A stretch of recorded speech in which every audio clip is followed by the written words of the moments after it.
नमस्ते दोस्तों, हम अपने YouTube चैनल सीमा भोजपुरी गीत में आप सभी का स्वागत करती हूँ। और आज हम आप लोग को एक छोटा सा नाच का गीत सुना रही हूँ, हंसी मजाक का है।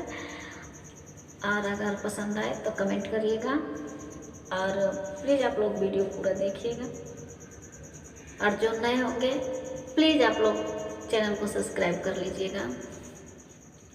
सोने की थाली में जेवना परोसलो, सोने की थाली में जेवना परोसलो, जेवना न जेवे करिया ठबा गेला लुंगी झार के हरी, जेवना न जेवे करिया ठबा गेला लुंगी झार के हरी, भागेला लुंगी झार के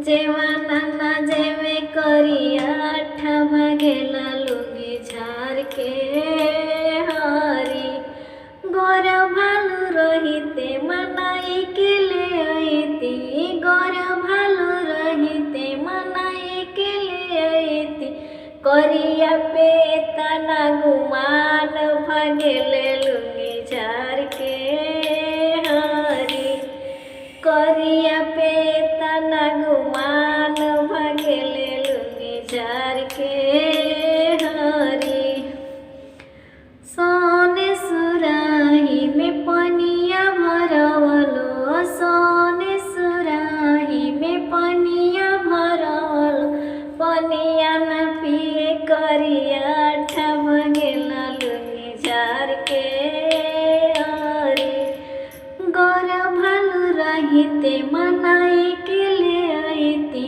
करिया पर तना गुमान भागेले लुंगी झार के हरी, करिया पर तना गुमान भागेले लुंगी झार के हरी।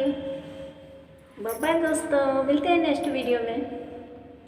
और प्लीज़ दोस्तों, जो भी ये वीडियो देखें, हमने गाना हंसी मजाक के तौर पे गाया है, तो आप लोग कोई भी बुरा मत मानिएगा इस गाने के लिए। ये मजाक किया, थोड़ा नाच का गीत है तो हमने गा दिया।